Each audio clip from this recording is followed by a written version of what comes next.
भोंदू अशोक खरात यांच्या विरोधात कारवाई केल्यानंतर संजय राऊतांच्या पोटामध्ये का दुखायला लागलं? खरं तर अशा भोंदू बाबाच्या विरोधात बेड्या ठोकण्याची हिंमत या आधीच्या सरकारनं केली नाही।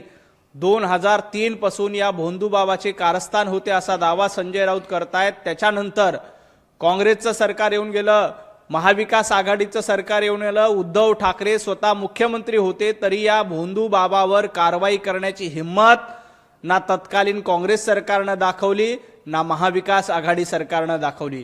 परंतु जेव्हा या भोंदू बाबा विरोधात काळे कारनामे समोर आले तेव्हा देवेंद्रजी फडणवीस यांनी ही कारवाई करण्याची हिंमत दाखवली आणि या भोंदू बाबाचा पर्दाफाश केला। भोंदू बाबाला बेड्या ठोकून त्याला अटक करण्याचं काम केलं। तर संजय राऊत म्हणतायत की देवेंद्रजी फडणवीस राजकारण करतायत। भोंदू बाबाला अटक करणं हे राजकारण नाही। देवेंद्रजी फडणवीस हे राजकारण करत नाहीत, तर संजय राऊत तुम्ही राजकारण करतात। भोंदू बाबाला पाणी देणं, शेतकऱ्यांचं पाणी पडून भोंदू बाबाला देणं याला राजकारण म्हणतात। भोंदू बाबाला सरकार म्हणून, महाविकास आघाडी म्हणून पायघड्या घालणं याला राजकारण म्हणतात। आणि जेव्हा भोंदू बाबाला अटक केली त्याच्या विरोधात थैथयाट करणं याला राजकारण करणं म्हणतात। देवाभाऊंनी या प्रकरणामध्ये ना राजकारण केलंय ना कुणाला पाठीशी घातलंय। जे कोणी या प्रकरणामध्ये दोषी असतील त्या सगळ्यांवर कडक कारवाई करण्याचं काम राज्यातलं गृह खातं करतंय, देवाभाऊ करतायत आणि सक्षमपणे हे काम करण्याचं जबाबदारी पोलीस देखील करतायत। आणि याबद्दल खरं तर देवाभाऊंचं अभिनंदन करायला पाहिजे। परंतु संजय राऊत असं म्हणतायत की देवाभाऊ राजकारण करतायत। संजय राऊत रोज उठून खोटं बोलणं याला राजकारण करा म्हणतात आणि ते काम तुम्ही करताय। मंत्रिमंडळातील कोणते मंत्री सातत्याने खरातकडे जात होते आणि त्यांच्यासोबत जाणारे मंत्री व इतर लोकांची चौकशी होणार आहे का असं? भोंदू बाबा प्रकरणात जे कोणी दोषी असतील त्या सगळ्यांवर कारवाई केली जाणार आहे। एखाद्या व्यक्तीचे त्या भोंदू बाबासोबत फोटो आहे म्हणजे लगेच तो गुन्हेगार आहे असं होत नाही। संजय राऊत हाच न्याय द्यायचा झाला असेल तर मिलिंद नार्वेकर आणि भोंदू बाबांचे यांचे देखील एकमेकांसोबत फोटो आहेत। याचा अर्थ मिलिंद नार्वेकरांना गुन्हेगार ठरवायचं का? तर तसं होत नाही। या प्रकरणामध्ये अनेकांचे फोटो भोंदू बाबासोबत आहेत, प्रत्येकालाच गुन्हेगार धरता येणार नाही। भोंदू बाबाच्या काळ्या कृत्याला जो कोणी साथ देईल अशा सगळ्यांवर कारवाई केली जाते आणि पोलीस या सगळ्या प्रकरणाची चौकशी केली जाते। परंतु तुम्ही जाणीवपूर्वक सरकारला बदनाम करण्यासाठी 9 मंत्री आहेत, 9 मंत्र्यांना सह आरोपी करा अशी मागणी करतायत। जर हाच न्याय लावायचा झाला तर उद्धवजी ठाकरे मुख्यमंत्री असताना भोंदू बाबाच्या आश्रमाला कुणाच्या सांगण्यावरून पाणी दिलं त्यांना देखील सह आरोपी करायचं का?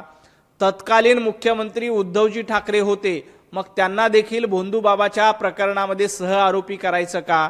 हा न्याय तुम्हाला एक लावायचा आणि भारतीय जनता पार्टी आणि महायुतीच्या लोकांना वेगळा न्यायचा असं होत नाही।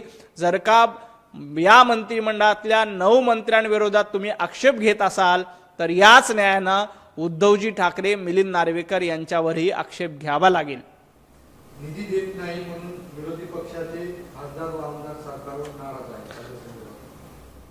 विरोधी पक्षातले आणि खास करून उभाटा गटाचे खासदार निधीमुळे नाराज नाहीत।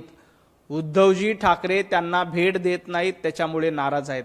उद्धवजी ठाकरे घराबाहेर पडत नाहीत त्यांच्यामुळे नाराज आहेत। उद्धवजी ठाकरे महाराष्ट्राचा दौरा करत नाहीत त्याच्यामुळे नाराज आहेत। आदित्य ठाकरे आमदारांना आणि खासदारांना भेटत नाहीत त्यांच्यामुळे नाराजी आहे। 40 आमदार तुम्हाला भेटत नसल्यामुळेच भारतीय जनता पार्टी सोबत आले। आता खासदार देखील, या खासदारांची देखील तुम्ही भेट घेत नाहीत। मातोश्रीमध्ये घरामध्ये बसून तुमचे नेते असतात आणि तुम्ही साधी खासदारांची भेट घ्यायला तयार नाहीत, खासदारांच्या मतदारसंघात जायला तयार नाहीत। त्यामुळे ही संपूर्ण नाराजी उबाटा गटाच्या खासदारांनी उद्धवजी ठाकरे यांच्याकडे व्यक्त केली आणि त्यामुळे हे सगळे खासदार नाराज आहेत। आणि राहिला प्रश्न निधीचा, तर जेव्हा महाविकास आघाडीचं सरकार होतं तेव्हा भारतीय जनता पार्टीचे 105 आमदार होते। या 105 आमदाराला दमडी देखील तुम्ही दिली नव्हती, हे देखील महाराष्ट्र विसरलेला नाही। मुख्यमंत्र्यांनी महाराष्ट्रातील राजकारणाची मुतारी केली आहे असा आरोप संजय राऊत महाराष्ट्राच्या राजकारणाची मुतारी कोण केली आणि गटारी कोण केली हे महाराष्ट्राने बघितलंय। रोज सकाळी उठायचं, तोंडातून गटार गंगा बाहेर पाडायची आणि महाराष्ट्राच्या राजकारणाची गटारी करायची, हे काम जनाब संजय राऊत यांनी केले। देवाभाऊंनी महाराष्ट्राच्या राजकारणाला पुढे नेलंय। या भोंदू बाबाला अटक करण्याची हिम्मत देवेंद्रजी फडणवीस यांनी केली आहे। या महाराष्ट्राला सगळ्यात चांगली देशातली अर्थव्यवस्था करण्याचं काम देवाभाऊंनी केलंय। मुंबईचा जो वाटोळ करण्याचं काम तुम्ही केलं होतं, त्या मुंबईला जगातलं नंबर 1 शहर करण्यासाठी देवाभाऊ प्रयत्न करतायत। महाराष्ट्राच्या राजकारणाची गटार गंगा ही संजय राऊतांनी केले। रोज सकाळी उठायचं, खोटं बोलायचं आणि तोंडातून गटार गंगा बाहेर पडायची, याला गटारी म्हणतात। देवाभाऊंनी महाराष्ट्राचं राजकारण चांगलं केलंय, तुम्ही मात्र महाराष्ट्राच्या राजकारणाची गटारी केली आहे। खरात प्रकरणात महिला आयोगाच्या अध्यक्षांचा राजीनामा घेतला, कारण त्या सॉफ्ट टार्गेट होत्या, परंतु त्यातील काही लोक आजही मंत्रिमंडळात बसलेले आहेत, त्यांना सर्वांना सहआरोपी केलं पाहिजे असं संजय राऊतांना मला इतकंच सांगायचं की एखाद्या व्यक्तीला कारवाई केली तर संजय राऊत प्रश्न विचारतात यांच्यावर कारवाई का केली, एखाद्यावर कारवाई नाही केली तर मग त्यांना पाठीशी का घालताय असा प्रश्न विचारतात। अहो संजय राऊत नेमकं एका बाजूनी बोला।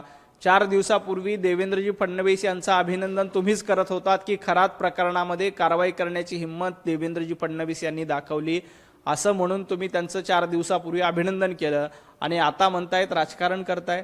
संजय राऊत, महाविकास आघाडीचं सरकार असताना राजकारण केलं जात होतं। महाविकास आघाडीचं सरकार असताना वाझे काय लादेन आहे का म्हणून त्यांना पाठीशी घालणारे मुख्यमंत्री कोण होते? उद्धवजी ठाकरे होते।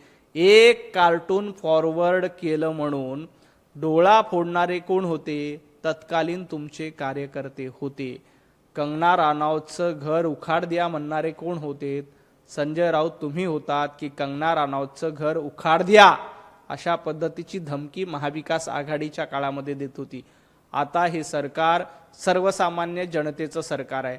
या भोंदू बाबावर कारवाई करण्याचं काम देवाभाऊंनी केलंय, पोलीस अधिकारी करतायत आणि या भोंदू बाबाच्या संबंधित जे कोणी दोषी असतील चौकशी करून त्या सगळ्यांवर कारवाई केली जाईल, कुणालाही सोडलं जाणार नाही। आज दिल्लीत संजय राऊत यांच्या पुस्तकाचं प्रकाशन होणार आहे। संजय राऊत यांच्या पुस्तकाच्या हिंदी आणि इंग्रजी आवृत्तीचं प्रकाशन आज दिल्लीमध्ये होतंय। खरं तर उद्धवजी ठाकरे यांना संजय राऊत यांनी या पुस्तकाच्या प्रकाशन सोहळ्याला येण्यासाठी निमंत्रित केलं होतं, परंतु गेल्या काही दिवसांपासून संजय राऊत विरुद्ध उद्धवजी ठाकरे असा सामना होत असल्यामुळे उद्धवजी ठाकरे यांनी दिल्लीतील संजय राऊत यांच्या प्रकाशन सोहळ्याला जाणं टाळलंय। संजय राऊत वारंवार उद्धवजी ठाकरे यांना मातोश्रीवर जाऊन विनंती करत होते की पुस्तक प्रकाशन सोहळ्याला अरविंद केजरीवाल पासून अनेक दिग्गज दिल्लीमध्ये येणार आहेत, उद्धवजी ठाकरे यांनी देखील या पुस्तक प्रकाशन सोहळ्याला यावं, परंतु उद्धवजी ठाकरे यांनी या पुस्तक प्रकाशन सोहळ्याला जाणं टाळलंय। कारण उभाटा गटामध्ये संजय राऊत विरुद्ध उद्धवजी ठाकरे यांच्या गटामध्ये सामना रंगतोय। त्याचमुळे आज दिल्लीतल्या पुस्तक प्रकाशन सोहळ्याला उद्धवजी ठाकरे जात नाहीत। येणाऱ्या काळामध्ये संजय राऊत विरुद्ध उद्धवजी ठाकरे यांचा सामना अधिक रंगतदार होणार आहे आणि महाराष्ट्र यांची मजा बघणार आहे। उद्धव ठाकरेंची आमदारकीची टर्म आज संपत आहे। उद्धवजी ठाकरे हे बरोबर 6 वर्षापूर्वी विधान परिषदेमध्ये पंतप्रधान नरेंद्र मोदीजींना फोन करून आमदार झाले होते, परंतु गेल्या 6 वर्षामध्ये ना उद्धवजी ठाकरे यांनी विधिमंडळामध्ये आपल्या कामकाजामध्ये सहभाग घेतला, ना विशेष उपस्थिती दर्शवली, फक्त टोमणे मारायचे एवढंच काम उद्धवजी ठाकरे यांनी 6 वर्षाच्या आमदारकीच्या कारकिर्दीमध्ये केले। मुख्यमंत्री असताना 2.5 दिवस मंत्रालयामध्ये येणारे मुख्यमंत्री म्हणून शरद पवार साहेबांनी उद्धवजी ठाकरे यांची नोंद त्यांच्या पुस्तकामध्ये केली। महाराष्ट्राच्या हिताचा एक तरी प्रश्न उद्धवजी ठाकरे यांनी विधान परिषदेत विचारला का, याचं उत्तर एकदा दिलं पाहिजे।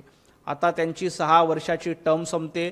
गेल्या 6 वर्षात उद्धवजी ठाकरे यांनी महाराष्ट्राच्या हितासाठी विधिमंडळात कुठल्या प्रश्नावर आवाज उठवला याची माहिती एकदा लोकांना दिली पाहिजे। फक्त टोमणे मारायचं, चिमटे करायचे, खोटे आरोप करायचं एवढंच उद्धवजी ठाकरे यांचं धोरण राहिलेलं आहे। 6 वर्ष तुम्ही विधान परिषदेमध्ये आमदार म्हणून काम केलं, परंतु या 6 वर्षामध्ये उद्धवजी ठाकरे यांची उपस्थिती किती आहे, तर सर्वाधिक कमी काळ उपस्थित राहणारे आमदार म्हणून उद्धवजी ठाकरे यांची विधान परिषदेमध्ये निश्चितपणे नोंद होईल. एकही जनतेचा प्रश्न या काळामध्ये उद्धवजी ठाकरे यांनी विधान परिषदेमध्ये विचारला नाही. अशा पद्धतीची टोमणेबाज कारकीर्द गेल्या 6 वर्षाची, असंच वर्णन उद्धवजी ठाकरे यांच्या आमदारकीचं करता येईल. एबीपी माझा, उघडा डोळे बघा नीट.